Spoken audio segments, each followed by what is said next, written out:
I was at a little indoor Halloween event last night because, it was raining and cold and nobody wanted to trick or treat out in the rain. So all the little kids were standing in line for one bounce house at this particular place. One bounce house. And my grandson kept saying, "When's it my turn? When's it my turn? When's it my turn? When's it my turn?"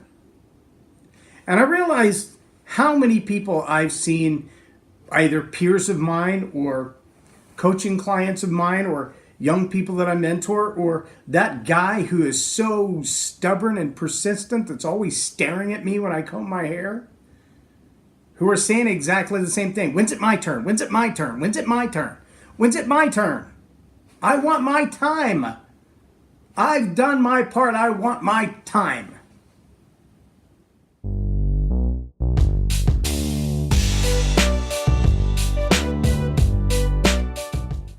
I'm J Loren Norris with Leading Leaders Podcast, and I have to be honest and tell you, we all kind of struggle with the same thing. We struggle with, I've put in my hours, I've done my due diligence, I've done my time, if you will. We all feel that way at the next job, in a relationship, looking for an opportunity, waiting for a career promotion. I know in the military, one of the things they expect is not just the test scores, but there's time in grade and time in service before you can even be considered for the test scores for the next level of promotion.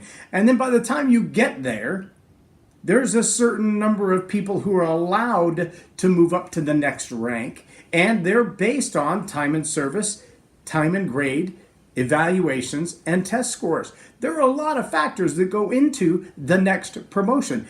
But out in the quote-unquote real world, we don't have that kind of stuff.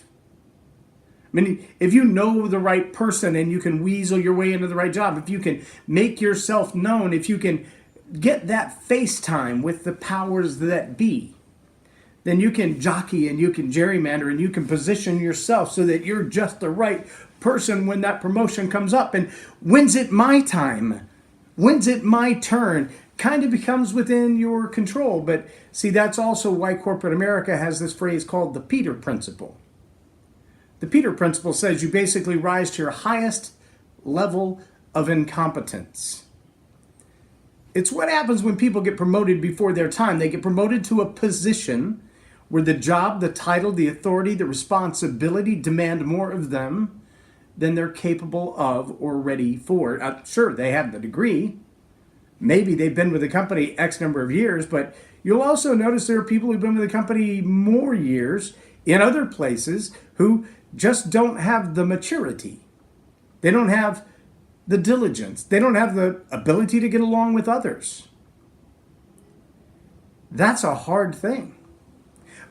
But here's something you need to know, regardless of what your level is, regardless of whether you're trying to get on stages, trying to get your book published, trying to get that job, trying to launch your company, trying to start a ministry, trying to start your own business. Even when you think no one is watching, someone is watching. And it's that someone that you didn't know was watching, that someone you didn't know was watching, who just might be the one person who makes the decision when, where, and how fast you get your promotion. It's a fact. It may be the guy or the gal on the fourth floor in the corner office.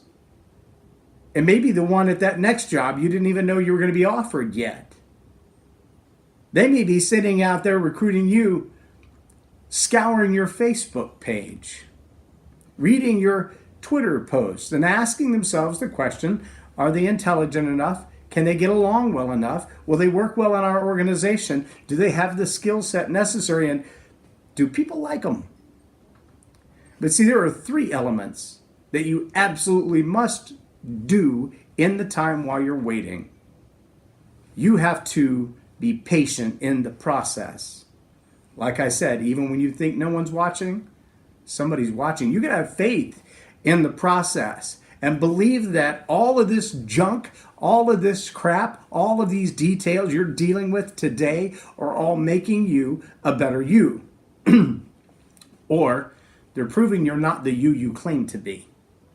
See, they're either polishing you to be a better person, or they're revealing where your flaws are. And finally, you've got to demonstrate discipline and diligence in the process.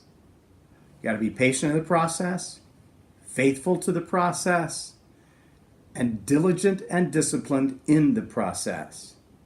There are a lot of people who look at this Leading Leaders podcast and they say, you're going on 3 years now. How much money have you made at that? And I have to be honest and say, not a penny. But I still get up every day at 6 o'clock to make sure that this video happens around 6:30. And unless I'm so sick I can't get out of bed, or I'm just in a place where there's no signal to do the live broadcast, I do Leading Leaders podcast Monday through Friday out of discipline, out of diligence, and out of obedience. And I don't know who is watching. Who cares? I don't know who is watching who might have their thumb right above the button to say yay or nay for the next promotion or opportunity.